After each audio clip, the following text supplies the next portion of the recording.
Itoophiyaan durarraa eegaltee hariiroo dippiloomaasii gaarii yoo qabaattes waggoottan shanan darbanitti faayidaa biyyaalessaa fi birmadummaa Itoophiyaa kabachiisuuf hojiilee dippiloomaasii rogdaneessaa hojjetamaa jiruun jijjiiramoonni gaariin argamaa jiraachuu hayyuu fi qorataan saayinsii siyaasaa fi hariiroo alaa obbo Bafiqaaduu Dhaabaa himaniiru.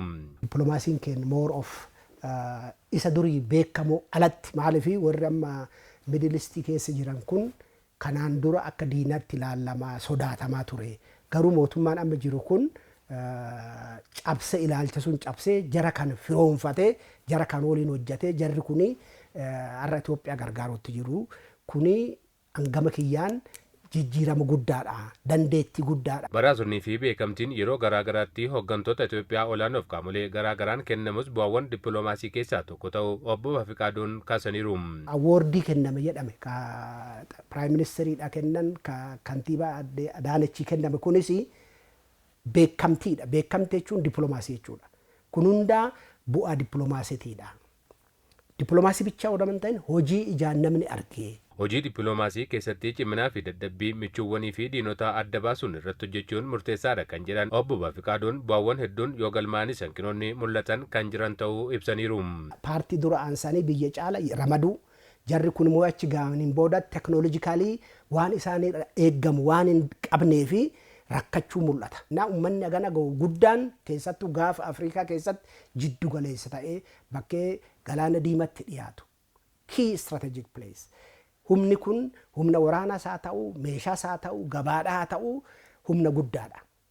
Humna kanatti fayyadamtee Itoophiyaa yoo hojjattee of bira darbitee addunyaa keessas waan guddaa hojjechuu dandeessi.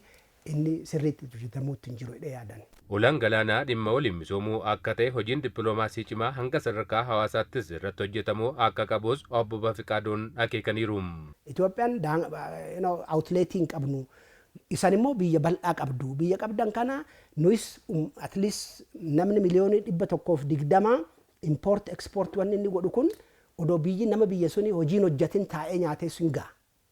Kanaaf humna akkanaa qabnaa. Isan immoo lafa idilii ta'e qabdu waliin haa hojjennu.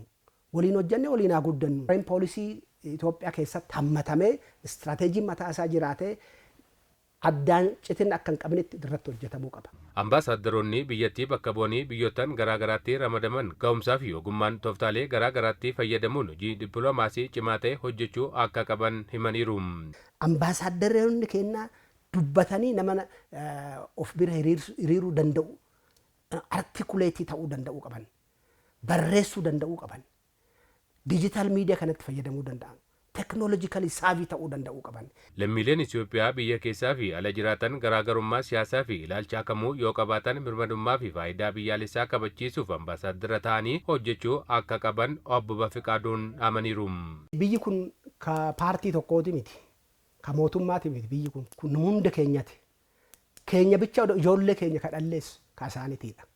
Kanaaf ilaalcha adda addaa soo qabaannee biyya keenya irratti yoo ta'ee ilaalcha keenya adda addummaa dhiisne tokko taanee ambaasaaddari wattaaddara biyya keenya ta'uun nurra jira.